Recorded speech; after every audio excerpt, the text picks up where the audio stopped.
quero fazer uma refle... eu quero fazer uma reflexão com vocês sobre um assunto que eu tenho procurado, mesmo sendo um pastor de comportagem, quando nós vamos nas igrejas, quando eu e a Vanessa nós vamos nas igrejas, né?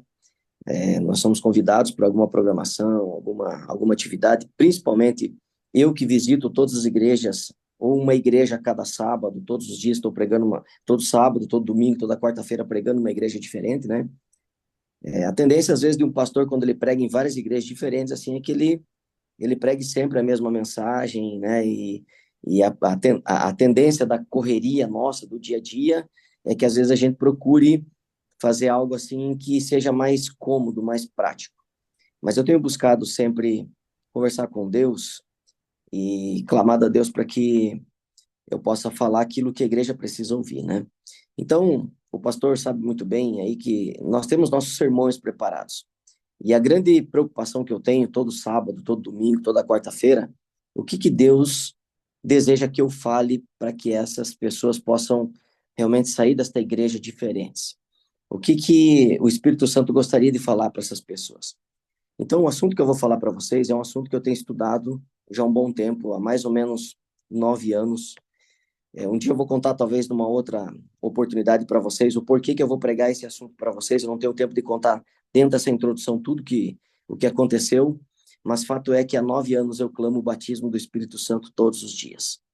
E o assunto do batismo do Espírito Santo, do reavivamento, é algo que eu tenho é, falado, pregado, orado, compartilhado nos momentos que eu tenho, onde eu sou convidado para compartilhar a palavra de Deus. E hoje eu quero falar um pouquinho sobre esse assunto também. Talvez eu não vou trazer coisas novas para vocês, mas eu espero que o que vai ser falado aqui nos ajude para que nós possamos meditar um pouco mais nesse assunto que é tão importante. Ellen White, ela diz no livro Mensagens Escolhidas, no volume 1, na página 121, um reavivamento da verdadeira piedade entre nós, eis a maior e mais urgente de todas as nossas necessidades. Se esse é, ou se essa é a maior e mais urgente de todas as nossas necessidades, por que nós ainda não fomos revestidos do poder do Espírito Santo? Por que a igreja ainda não foi revestida com esse poder que vai ajudar no processo de santificação e também de conclusão da pregação do evangelho na terra? Nós temos um grande desafio que é pregar o evangelho para mais de 8 bilhões de pessoas no mundo, né? E quando nós olhamos para a forma como as coisas estão acontecendo, a maneira como nós estamos avançando, há pouco tempo atrás eu ouvi uma estatística que me chamou muito a atenção. Essa estatística dizia que a igreja adventista, ela batiza uma média de 2 pessoas por minuto, 120 pessoas por hora, uma média, tá? Que a igreja adventista, ela batiza mais ou menos uma média de 3.000 pessoas por dia, mais ou menos 1 milhão de pessoas por ano. E quando eu ouvi esses números, eu fiquei espantado. Nossa, 1 milhão de pessoas por ano se batizando na igreja adventista é muita gente. Só que quando eu vi a estatística relacionada à quantidade de pessoas que nasciam no mundo, eu fiquei muito preocupado. Porque a estatística, ela diz que nascem aproximadamente 180 milhões de pessoas por ano. Morrem aproximadamente 50 milhões de pessoas por ano. E sobra um saldo de 130 milhões de pessoas por ano. E nós alcançamos uma média de 1 milhão de pessoas por ano. Então, analisando assim pela matemática e pela lógica dos números, nós levaríamos uma média de 130 anos para alcançar só as pessoas que ficam vivas. Então, pensando assim no contexto da pregação do evangelho a nível de mundo, nós não vamos pregar o evangelho na velocidade que nós estamos e não vamos cumprir o propósito da pregação do evangelho em todos os cantos do mundo, sem um poder que está acima de nós, além de nós. E nós sabemos que o batismo do Espírito Santo, o reavivamento, ele é muito importante nesse processo. Então, eu quero compartilhar com vocês um texto que está no livro de Lucas, e está lá no verso 49, que diz assim, ó, eis que envio sobre vós a promessa de meu Pai. Permanecei, pois, na cidade, até que do alto sejais revestidos de poder. E aí, quando nós vamos lá para o livro de Atos, no livro de Atos, nós temos ali no capítulo 1, no verso 6, o seguinte texto, diz assim, ó, então os que estavam reunidos lhe perguntaram, Senhor, será esse o tempo em que restaures o reino de Israel? Respondeu-lhe Jesus, não vos compete conhecer os tempos ou a época que o Pai reservou pela sua exclusiva autoridade, mas recebereis poder ao receber sobre vós o Espírito Santo, e sereis minhas testemunhas tanto em Jerusalém como em toda a Judéia e Samaria, até os confins da terra. Todos nós sabemos que o Pentecostes, com certeza, ele foi a maior manifestação do poder de Deus na vida da igreja após a ressurreição, a morte e ressurreição de Jesus. E nós sabemos que o Pentecostes ele teve um papel muito importante no processo de disseminar o evangelho e que o evangelho fosse levado a outros cantos do mundo. Quando aconteceu o Pentecostes, nós tínhamos ali pelo menos 16 nações presentes. Pedro pregou aquele sermão maravilhoso que vocês conhecem, né, com o poder do Espírito Santo. Ele falava na sua língua, as pessoas entendiam na língua materna, e aí então essas pessoas levaram o evangelho para outras regiões do mundo. E eu posso arriscar hoje e falar com toda a certeza que nós estamos aqui falando sobre esse assunto, que nós conhecemos a palavra de Deus, que nós conhecemos o evangelho, porque aconteceu essa manifestação gloriosa do Espírito Santo lá no Pentecostes, que nos deu o privilégio de conhecermos o Evangelho aqui no Brasil, aí nos Estados Unidos e em outras partes do mundo, e com certeza isso são os reflexos e o efeito do Espírito Santo, né? Mas a pergunta que fica é, por que nós ainda não somos revestidos, nós não temos ainda a plenitude do Espírito Santo? E analisando um pouquinho sobre esse assunto, eu identifiquei algumas coisas que estão impedindo o povo de Deus de receber a plenitude do Espírito Santo. E eu quero compartilhar com vocês. A primeira razão do porquê nós ainda não temos a plenitude do Espírito Santo em nossa vida é porque nós ainda temos uma mentalidade de escravos.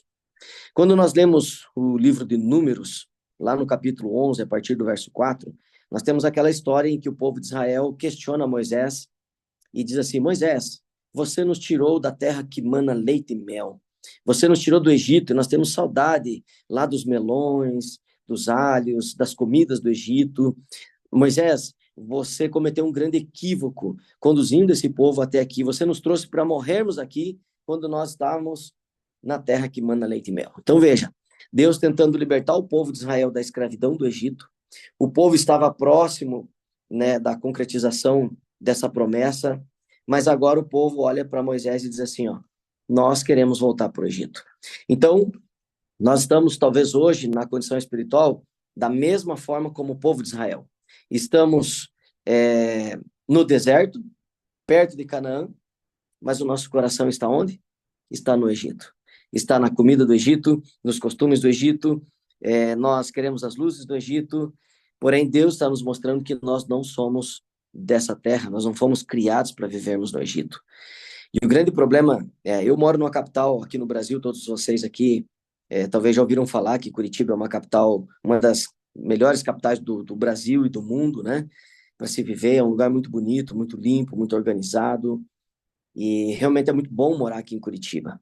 Mas às vezes eu faço a seguinte reflexão aqui em casa com a Vanessa e com a Betina. Deus não nos criou para vivermos em Curitiba. Esse local, embora seja bonito, seja um local agradável, aprazível, não é o local que Deus tem para nós. Nós temos algo melhor.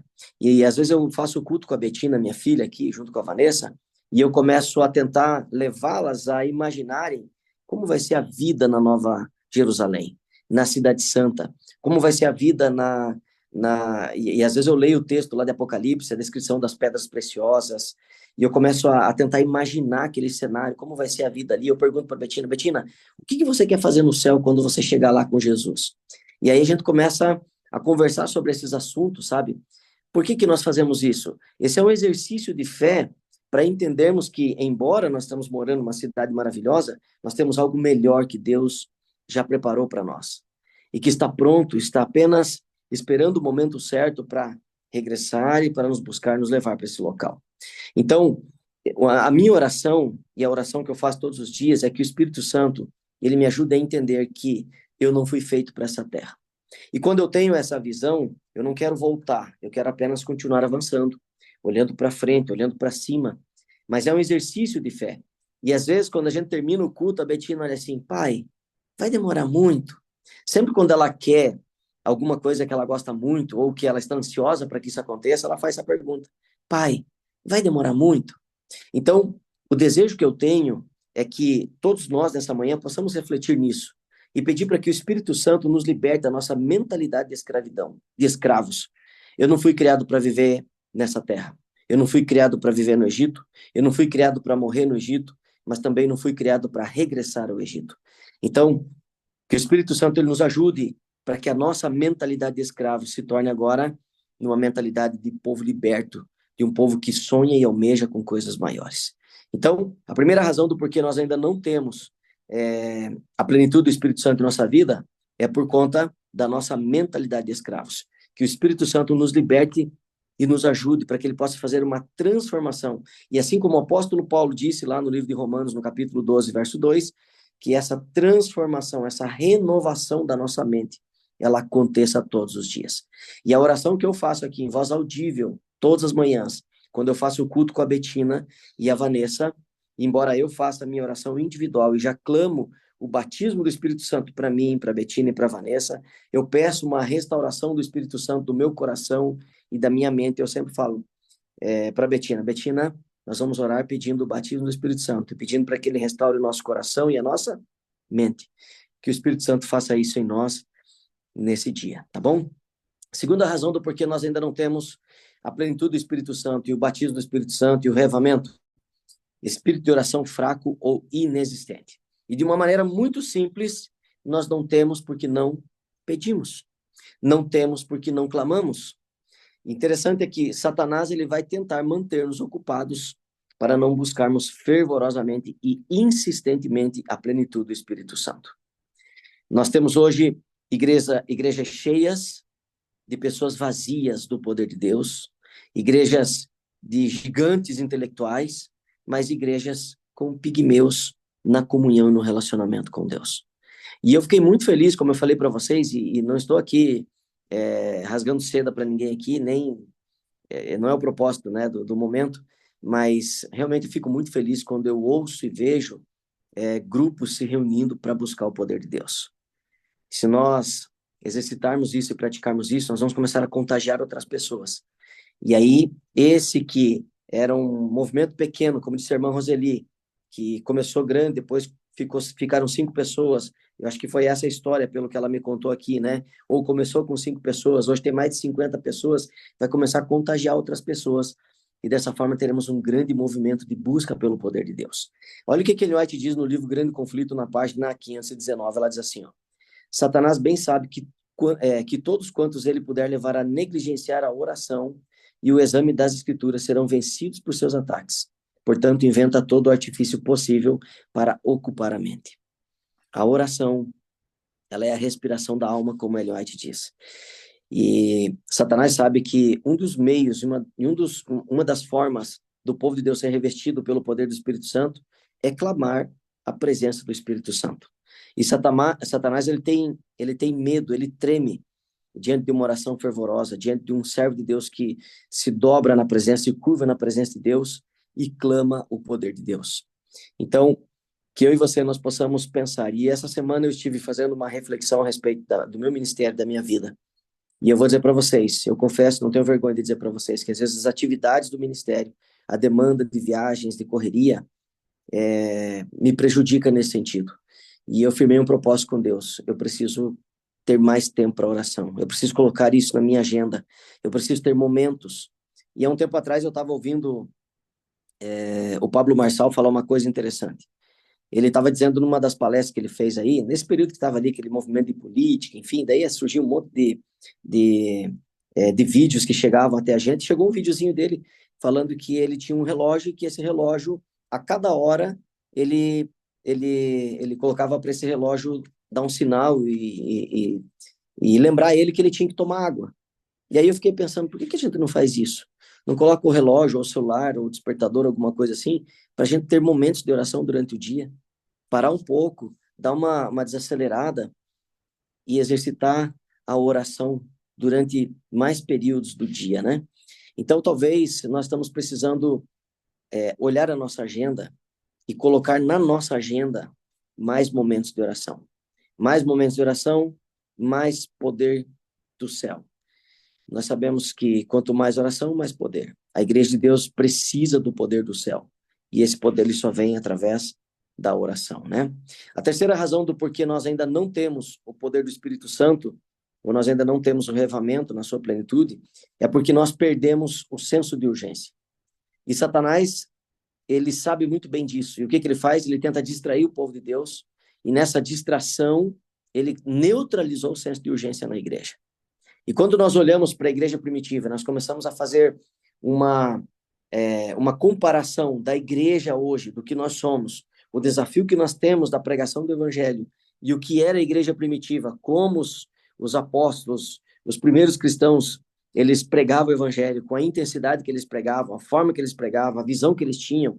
Você pega o exemplo do apóstolo Paulo, aquele homem parece que tinha uma pilha Duracell, não acabava nunca a energia daquele homem.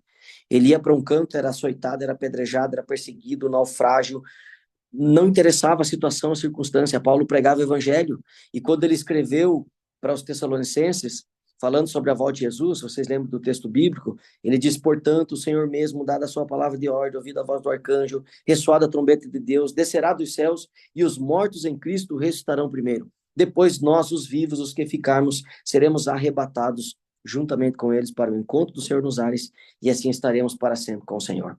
Paulo, ele escreveu essas palavras na certeza que ele veria, ele teria a oportunidade de ver Jesus em vida. Tanto que ele diz: nós, os vivos, os que ficarmos. Há 2000 anos atrás, Paulo tinha essa certeza. E nós, hoje, depois de 2000 anos, depois de tantas evidências bíblicas, depois de tantas profecias cumpridas, depois de olharmos o contexto mundial, a decadência moral aumentando, as catástrofes naturais aumentando, os sinais aumentando cada vez mais, parece que nós ainda estamos numa sonolência. E Ellen White, ela diz uma coisa interessante, ela diz que há um torpor mortal, como um manto de morte que cobre a igreja. O que significa isso? Há pouco tempo atrás eu fiz uma endoscopia. E quando eu fiz a endoscopia, eu lembro que eu estava deitado na maca, com o braço esticado para colocar em anestesia, e eu lembro que eu fiz uma pergunta: quanto tempo para dormir? E quando eu perguntei quanto tempo para dormir, eu lembro que eu acordei com alguém batendo na minha mão. Vamos, senhor Fábio, vamos? E eu lembro que eu levantei e eu pensei: nossa, eu tô bem, né? E a menina falou: o senhor tá bem? Eu falei: tô bem. Quando eu pulei da maca, eu já caí assim, a menina teve que me segurar. Eu não tinha condições ainda de raciocinar direito, eu ainda estava meio grogue, eu não conseguia ainda firmar minhas pernas, e eu não tinha condições de ir até o carro sozinho. Eles tiveram que me levar, tiveram que me conduzir até o carro. E quando Ellen White fala que a igreja está como um torpor mortal cobrindo a igreja, ela fala que é esse estado de sonolência, é como se nós estivéssemos adormecidos, anestesiados, nesse processo de recuperação de uma anestesia. E se alguém aqui passou por essa situação, sabe muito bem o que eu estou falando. Então, nós precisamos muito do poder de Deus, mas parece que Satanás neutralizou o senso de urgência na igreja. Nós não nos preocupamos em pregar mais o evangelho com a intensidade que se pregava. E eu lembro que quando eu conheci a igreja adventista, eu virei no cara mais chato da minha cidade. Eu queria pregar o evangelho para todo mundo. Eu queria falar de Jesus. Eu estava no ponto de ônibus, eu estava falando com as pessoas, eu estava no mercado, eu estava falando para as pessoas: escuta, deixa eu te fazer uma pergunta, você já leu a Bíblia? Você já estudou a Bíblia alguma vez? Eu estou estudando a Bíblia e eu descobri uma coisa interessante: Jesus está voltando. Eu descobri que Jesus, antes de voltar, ele deixou alguns sinais. E eu gostaria muito de poder te ajudar a conhecer isso. Você gostaria de conhecer? E dessa forma simples, teve períodos que eu e meu irmão, nós dávamos 25 estudos bíblicos por semana. 25 estudos bíblicos. Porque nós tínhamos no coração a certeza latente de que Jesus estava voltando. E eu lembro que um dia, eu cheguei em casa do trabalho, liguei a televisão logo após o almoço e estava passando o jornal, e uma grande catástrofe acontecendo natural no Brasil, não lembro onde é que foi, estava dando uma enchente, assim, estava algo muito, muito, muito, muito sério mesmo. E eu lembro que o Espírito Santo falou fortemente ao meu coração, ele falou assim: ó, o que você está fazendo com os dons que eu te dei? Por que você não abandona tudo aqui, você não vai pregar o evangelho? E eu lembro que eu abandonei tudo, vendi a minha empresa, eu tinha uma empresa na cidadezinha do interior de Santa Catarina, e para quem sabe, a realidade do interior de Santa Catarina, eu ganhava de 7 a 10 mil reais todo mês, e eu lembro que eu vendi a minha empresa quando eu tinha um contrato com a Perdigão, com a Marco Correia, porque ao ouvir sobre uma catástrofe, o Espírito Santo me alertou, tocou meu coração e despertou o desejo em mim para que eu pudesse pregar o evangelho, porque Jesus estava voltando, o fim está chegando. Então, esse senso de urgência ele tem que estar latente em nosso coração. Se ele não estiver latente em nosso coração, queimando o nosso coração, nós vamos viver a nossa vida de cristianismo raso, frequentando a igreja, talvez até participando de um momento como esse. E todos os dias participando, e vai ser sempre mais um movimento comum que está acontecendo. Irmãos, isso não pode acontecer. Nós precisamos sair de cada reunião dessa, de cada movimento desse, de cada oportunidade dessa de estudar a Bíblia, de ler a Bíblia e buscar o poder de Deus na nossa vida, sair mais fortalecidos, com mais vontade de pregar o Evangelho, com mais intensidade no coração, com mais fogo no coração, com mais paixão pelas almas, com mais paixão pelo Evangelho. E aonde nós estivermos, aonde a planta do nosso pé, aonde nós colocarmos a planta do nosso pé, que nós ali sejamos uma bênção para a pregação do Evangelho. Eu fiz alguns desafios com Deus para que eu possa, e não é para o ano que vem, é para agora, é para já. E a gente fica nesse negócio, o ano que vem fazer melhor. Não, é agora, é hoje. Nós temos que sair desse culto, dessa reunião, desse momento, com um pensamento diferente, com uma atitude diferente, com uma disposição de servir diferente e com uma oportunidade para o Espírito Santo agir de forma diferente em minha vida. E eu permito isso, eu espero que você também possa permitir, tá bom? Então, nós perdemos o senso de urgência e Satanás tem neutralizado o senso de urgência na igreja. Outra razão do porquê ainda não temos a plenitude do Espírito Santo, e a quarta razão, sofremos da síndrome de Laodiceia. Igreja morna, sem proposta e sem vida. Cristianismo raso, como eu falei para vocês. A chama do evangelho parece que ela vai se apagando. Parece que, ao invés de brasas, nós temos mais cinza no nosso coração. E o meu desejo, o pedido que eu faço ao Espírito Santo todos os dias, Senhor, sopra as cinzas, acende as brasas, e que o fogo do Espírito Santo, o fogo que aquece, o fogo que ilumina, o fogo que purifica, ele possa acender no meu coração. E eu, como eu falei para vocês agora, a gente possa ter essa chama acesa e nós possamos sair com o poder de Deus. Sabe, eu quero falar para vocês uma coisa muito importante. Dentre os imperativos da Bíblia, um deles é que nós sejamos cheios do Espírito Santo. Uma vida de cristianismo raso não agrada a Deus. E nós precisamos ter esse poder em nossa vida.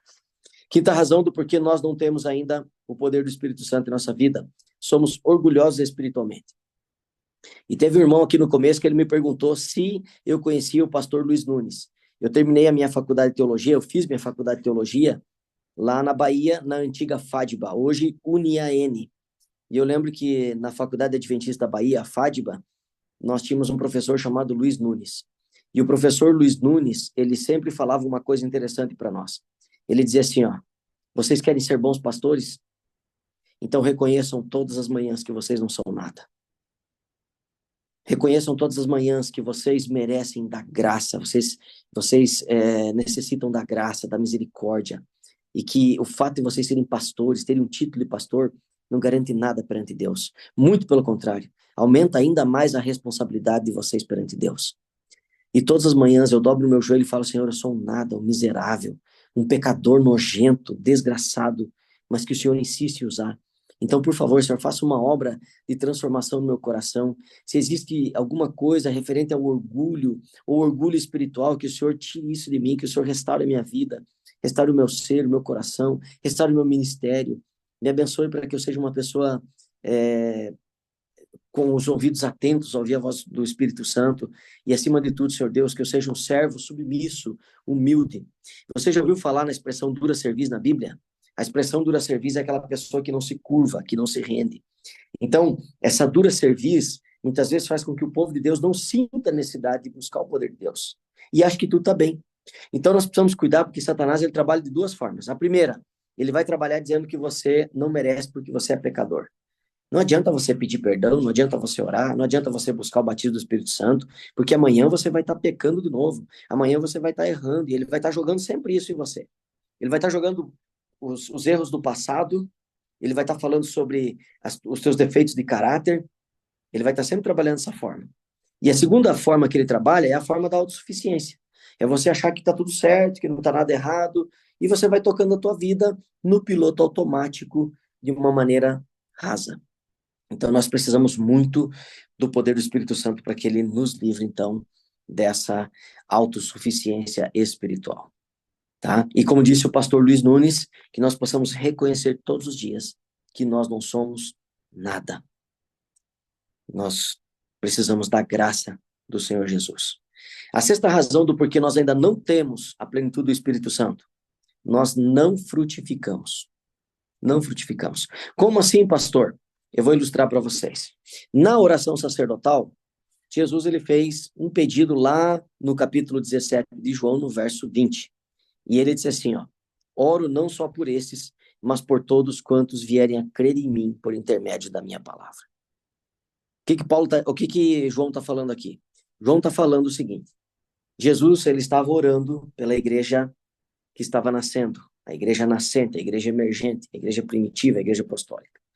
E na oração de Jesus, ele disse assim, olha, eu oro não só por esses, mas por todos quantos vierem a crer em mim por intermédio da sua palavra. Sabe o que me deixa feliz nessa manhã? É saber que eu estava na oração sacerdotal de Cristo. Você estava na oração sacerdotal de Cristo. Mas pesa uma responsabilidade sobre mim e sobre você, que é anunciar as boas novas do evangelho que chegaram até mim, até você. Então, eu quero fazer uma pergunta que talvez possa ser lógica para você, mas eu quero levá-los a uma reflexão um pouco diferente. Pergunta que eu faço para você nessa manhã. Qual é o fruto do pé de jaca? Qual que é o fruto do pé de jaca? Não sei se vocês estão respondendo entre vocês aí, mas sempre quando eu pergunto isso, a resposta é que o fruto do pé de jaca é a jaca. Quando eu pergunto qual é o fruto do pé de maçã, as pessoas respondem que o fruto do pé de maçã é a maçã. Sabe, nós aceitamos isso como uma verdade. Mas eu quero dizer para vocês que nós estamos certos em parte. Porque se o fruto do pé de jaca for só a jaca, e esse pé de jaca, ou esse fruto, né, que tem uma semente, não gerar outro pé de jaca, vai acabar a espécie. Se o fruto da maçã, que é a maçã, e a semente da maçã, não gerar outro pé de maçã, acaba a espécie também. Então, qual que é o fruto do cristão? É outro cristão. Se você não tiver isso como algo real na tua vida, nós vamos viver nossa vida sempre, como eu falei para vocês, levando no piloto automático, achando que tudo está bem e que eu simplesmente não tenho nenhuma missão a cumprir nessa terra. Então, eu fiz um propósito com Deus. Eu sou um pastor, eu sou um dos pastores que mais viaja aqui na associação. Só para vocês terem uma ideia, a cada mês eu rodo uma média de 5, 6 mil quilômetros por mês. Então, eu rodo muito, eu viajo muito, eu fico muito tempo fora de casa, e eu falei para Deus o seguinte, eu preciso, nesse ano, dar mais estudos bíblicos. Eu preciso dar mais estudos bíblicos. E não adianta eu falar que é porque eu estou viajando, é uma desculpa que porque eu estou viajando eu não vou conseguir fazer isso. Porque hoje, não estou pregando para vocês aí nos Estados Unidos, aí em outras partes do mundo, falando aqui pela ferramenta que Deus nos deu, pela internet, por um recurso digital. Então, eu não tenho desculpas para dizer que eu não tenho tempo ou que eu não tenho condições de dar estudo bíblico para ninguém.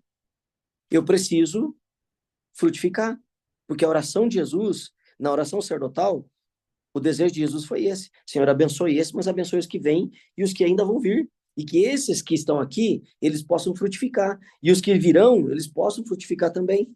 Então, a prova de que nós estamos salvos é quando nós estamos salvando.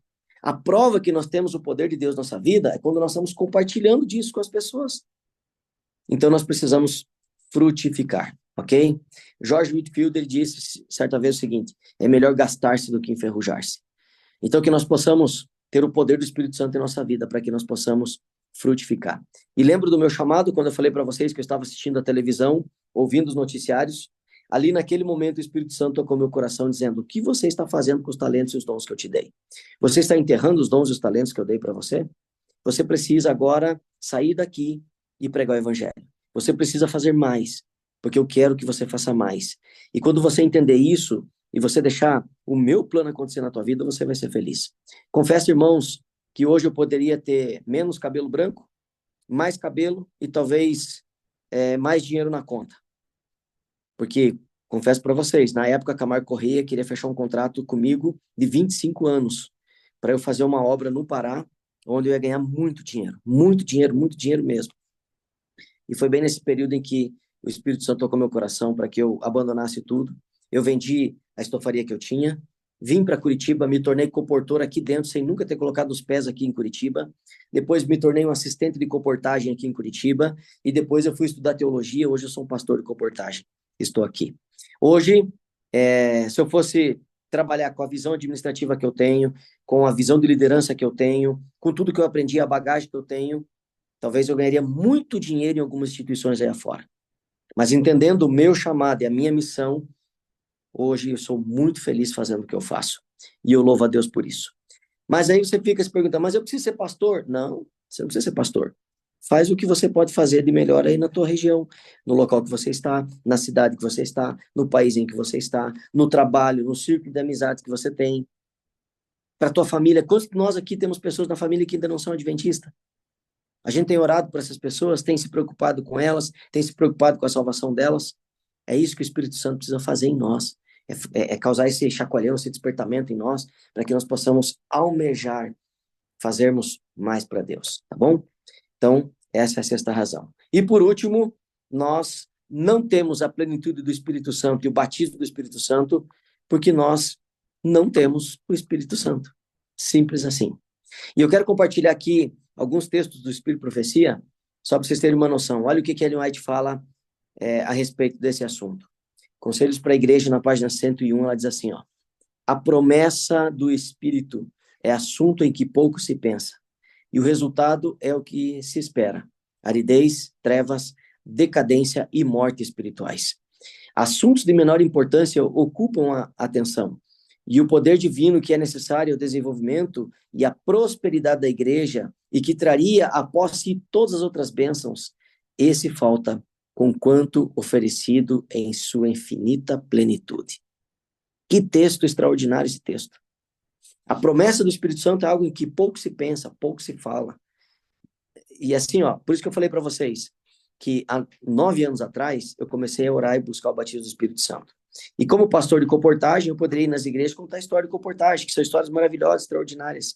Mas sempre eu procuro falar sobre esse assunto. Falo só sobre isso? Não.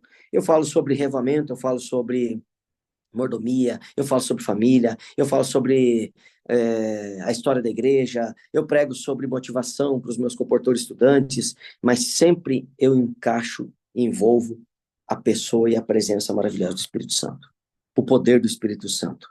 Então, olha que texto maravilhoso. Se a gente tivesse a noção da importância e da bênção que é o poder do Espírito Santo em nossa vida, ele não te diz que assuntos de menor importância ocupam a nossa atenção e o poder divino que é necessário ao desenvolvimento e à prosperidade da igreja e que traria após si todas as outras bênçãos. Esse é negligenciado, mesmo que sendo oferecido na sua plenitude. Outro texto, olha o que ela diz aqui, ó, Fundamentos da Educação Cristã. Não estamos dispostos a insistir com o Senhor com as nossas petições e a suplicar-lhe o dom do Espírito Santo. O Senhor quer que o importunemos a esse respeito. Deseja que apresentemos com insistência nossas petições junto ao trono. Eu quero contar uma história para vocês da Betina, minha filha. Minha filha tem 7 anos e a gente ainda não conseguiu tirar dela a mamadeira. Ela ainda toma a mamadeira dela ali com o leitinho. E a Betina, eu lembro quando ela era menorzinha, ela fazia o seguinte pedido para nós. Mãe, faz a tchutcha. Ela fala tchutcha, mamadeira tchutcha. Mãe, faz a tchutcha. E aí eu falava, Vanessa, presta atenção na lição. Agora você vai aprender uma lição. Não faz a tchutcha dela ainda, segura um pouco. Mãe, faz a tchutcha. Mãe, faz a tchutcha. E ela começava a bater. Mãe, eu quero a tchutcha. Vocês não fazem a minha tchutcha. E aí ela começava a se desesperar por causa da tchutcha da mamadeira. E eu falava, Vanessa, tá vendo? Olha só para você entender a lição. O dia que nós desejarmos o poder de Deus na nossa vida, assim como a Betina quer a mamadeira dela, nós vamos ter. Sabe por que nós não temos? Porque nós não pedimos, porque nós não clamamos. Eu sempre falo que Deus tem cataratas, e se você já visitou as cataratas do Iguaçu, outro lugar aí que você possa ver a água caindo em abundância, eu sempre gosto de comparar que Deus tem bênçãos para derramar sobre o povo dele como cataratas. E eu tive o privilégio de conhecer as cataratas de Foz do Iguaçu num período de cheia. Gente, é muita água. O barulho da água chega a assustar. E aí, eu quero usar um exemplo para vocês aqui, ó. Deus tem cataratas de bênçãos sendo derramadas sobre o povo. E eu vou lá com a mentalidade desse tamanho, a mentalidade de escravo, a mentalidade de escassez, buscando as bênçãos de Deus com esse recipiente, quando Deus quer que eu leve a maior, é, o maior recipiente que eu tenho, que eu possa me abrir para que as bênçãos de Deus venham sobre mim. Mas às vezes eu estou aqui travado, retraído, não entendo esse assunto, não falo sobre ele, não oro sobre ele, não leio sobre ele. E eu firmei um propósito aqui na nossa casa, de buscarmos mais a presença do Espírito Santo, orarmos mais sobre ele. Eu prego sobre o Espírito Santo, eu falo mais sobre o Espírito Santo. Todos os dias eu compartilho um texto que fala sobre o Espírito Profecia, ou a Bíblia, ou algum livro que eu leio sobre o Espírito Santo, nos grupos que eu participo, para que a gente possa ter essa lembrança de buscar o batismo do Espírito Santo, né? Então, Deus espera que nós o importunemos, que nós sejamos importunos em relação a isso, tá? Outra coisa, olha o que a Ellen White diz, Evangelismo, página 701. A descida do Espírito Santo sobre a igreja é olhada como estando no futuro. É, porém, o privilégio da igreja tê-la agora mesmo, falando sobre a chuva serôdia. Buscai-a, orai por ela, crede nela, precisamos tê-la, e o céu espera para concedê-la. Evangelismo, página 701. Então, nós não temos o Espírito Santo porque nós pensamos que é um evento do futuro. Gente, não é evento do futuro. É o evento de agora. Agora pela manhã, eu orei e clamei o batismo do Espírito Santo. E eu creio pela fé que eu fui batizado. E eu creio pela fé que todos nós vamos sair dessa reunião, desse momento, batizados com o Espírito Santo. E se você crê, diga um amém bem forte onde você está. Eu creio. Então, nós vamos sair dessa reunião, desse momento, batizados, porque esse é um exercício de fé. Esse é um exercício de fé. E nós vamos exercitar isso também. Ok? E ainda, para encerrar agora, no livro Eventos Finais, na página 188, ele diz assim, ó, a medida do Espírito Santo que recebemos será proporcional à intensidade do nosso desejo, à fé exercida nesse sentido e ao uso que fizermos da luz e do conhecimento que nos forem concedidos. Olha só, será proporcional à intensidade do nosso desejo, à fé exercida nesse sentido e ao uso que fizermos da luz e do conhecimento que nos forem concedidos. Só tem uma forma de você aprender a amar o Espírito Santo, é conhecendo melhor a obra dele. Só tem uma forma de você amar a Deus, é conhecendo melhor a ele. Só tem uma forma de você amar a Cristo, é conhecendo melhor a ele. Só tem uma forma de você amar o Espírito Santo, conhecendo melhor a ele. E o Espírito Santo, ele faz esse papel de elucidar as coisas. Ele vai ampliando as coisas. E como a Bíblia diz, a vereda do justo é como a luz da aurora que vai raiando, raiando, raiando, até se tornar dia pleno. Que o Espírito Santo de Deus, ele nos abençoe nesse dia, nessa manhã, e que ele tenha acesso pleno ao meu e ao teu coração, a minha e a tua mente, que ele possa fazer uma reforma, que ele possa fazer uma obra de transformação grandiosa, e nós possamos permitir essa atuação maravilhosa, né? Quero só recapitular com vocês, então, porque nós não temos o Espírito Santo na sua plenitude. Primeiro, mentalidade de escravos. Segundo, espírito de oração fraco e inexistente. Terceiro, perdemos o senso de urgência. Quarto, sofremos da síndrome de Laodiceia. Quinto, somos orgulhosos espiritualmente. Sexto, não frutificamos. E sétimo, nós não temos o Espírito Santo, porque não pedimos e não permitimos que ele faça uma obra extraordinária em nós e através de nós. Foi muito bom estar com vocês e que esse movimento de vocês, ele continue crescendo e avançando. E talvez num outro momento, numa outra oportunidade, eu possa talvez participar de novo com vocês e que nós sejamos gratos a Deus por tudo que ele fez e faz na nossa vida. Que Deus abençoe a todos.